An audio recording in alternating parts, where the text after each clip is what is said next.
Arpillaoko elkarteak Arpillaoko eraikinean egoitza duten 5 elkarten arteko elkargunea da.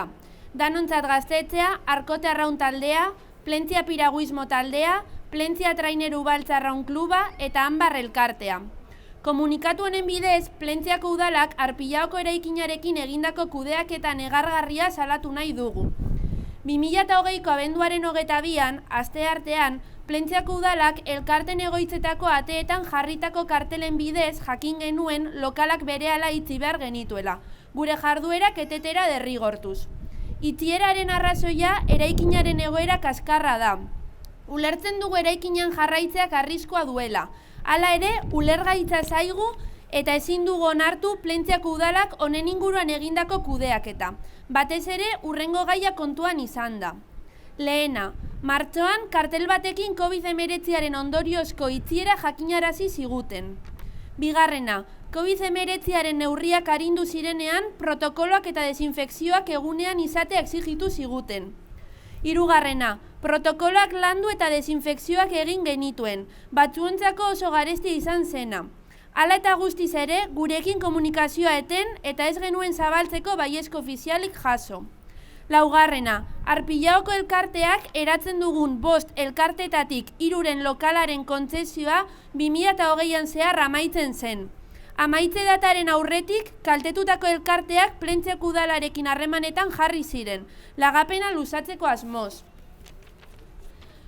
Kontzesioak luzatzeko Udal Gobernuaren zinegotzi ezberdinekin izandako bileretan komunikazio zuzena egon zen elkarte eta zinegotzien artean, eta haien ustezko jarrera lagapena luzatzearen aldekoa zen. Udal Gobernuak irailaren 24tik eraikina itxi behar zela zekien arren, izandako bilera horietan ez ziguten sekula eraikinaren egoeraren inguruko informaziorik eman. Bosgarrena, azaroaren 13an eta abenduaren 3an bilera ezberdinak izan genituen Arpillaoko elkarteak eratzen dugun elkarteen eta Udal Gobernuaren artean, kasu orotan elkarteek deituak. Beste behin ere, bilera horietan ez zitzaigun itxieraren beharrik jakinarazi. Seigarrena, arestian azaldutako guztiak abenduaren 23 arte eraikinaren egoeraren inguruko komunikazio ofizialik jaso ez dugula frogatzen du.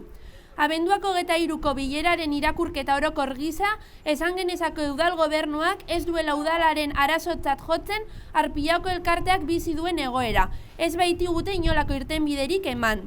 Plentziako udala kulturarik, kirolik eta ekinbide sozialik gabe herria hila nahi duzu? Antzeman dugu ere, zuzenean, 300 pertsona baino gehiago kaltetu direla itxieragatik. Arpillaoko elkarteak herriko kulturaren, kirolaren eta ekinbide sozialaren arnasgune garrantzitsua da.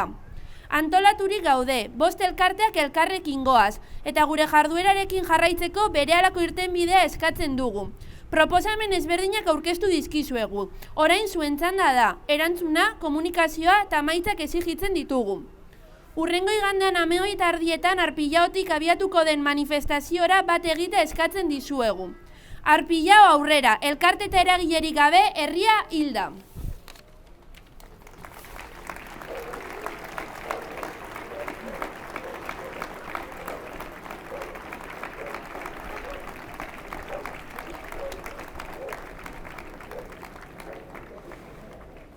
Arpillaoko elkarteak es la unión de las 5 asociaciones que tienen su local en el edificio de Arpillao.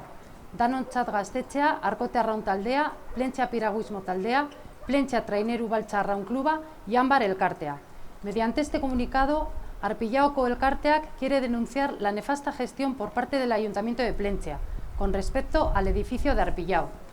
El martes 22 de diciembre de 2020, las asociaciones que componemos Arpillaoko elkarteak nos enteramos mediante un cartel colocado por el Ayuntamiento de Plentzia en las puertas de los locales que debíamos cerrar nuestras instalaciones de manera inmediata, imposibilitando así la continuidad de nuestras actividades. El motivo del cierre es la mala situación del edificio. Seguir en el edificio es peligroso y eso lo entendemos, pero no toleramos la actuación del Ayuntamiento al respecto, con base en los siguientes hechos. Primero, en marzo, con un cartel se nos comunicó el cierre por la situación del COVID-19. Segundo, en la desescalada nos exigieron protocolos y desinfecciones para poder volver a abrir y retomar nuestra actividad. Tercero, redactamos los protocolos y desinfectamos, cosa que para algunos fue muy costoso. A pesar de ello, el ayuntamiento cortó la comunicación con nosotros y nunca recibimos el sí oficial para poder volver a abrir. Cuarto, la concesión de 3 de los 5 asociaciones que componen la Unión finalizaba a lo largo de 2020. Antes de la finalización, estas asociaciones iniciaron las negociaciones con el ayuntamiento para alargar la concesión. Durante estas negociaciones, en las que se mantuvo comunicación directa con distintos concejales que componen el equipo de gobierno, su aparente intención fue la de alargar el permiso. Nunca se nos comunicó la situación del edificio, a pesar de que conocieran la necesidad del cierre desde el 24 de septiembre. Quinto, el 13 de noviembre y el 3 de diciembre se llevaron a cabo 2 reuniones en las que participaron las asociaciones que componen Arpillao-Co Elkarteak y el ayuntamiento, impulsadas ambas por las asociaciones. En ellas, una vez más, tampoco se nos habló de la necesidad de cierre inminente. Sexto, esto demuestra que hasta el 23 de diciembre no hemos recibido ninguna comunicación oficial. La sensación de esta reunión es que el equipo de gobierno no considera que la situación que vive Arpillao-Co Elkarteak sea su problema. No nos ofrece solución alguna. Ayuntamiento de Plentzia, ¿queréis un pueblo muerto sin labor social, cultura y deporte? Estimamos que este cierre afecta de forma directa a más de 300 personas y es imposible calcular a cuánta gente afecta de forma indirecta. Las asociaciones de Arpillao-Co Elkarteak somos cultura, deporte y actuación social. Estamos organizados. Las 5 asociaciones vamos a una y exigimos una solución inmediata. Exigimos una reubicación que nos permita poder seguir con nuestras actividades. Nosotros ya os hemos presentado propuestas. Os exigimos respuesta, comunicación y solución. Recordar que el próximo domingo a las 12:30 habrá una manifestación que saldrá desde Arpillao. Os pedimos vuestra asistencia. Arpillao aurrera, elkarte eta eragilerik gabe herria hilda.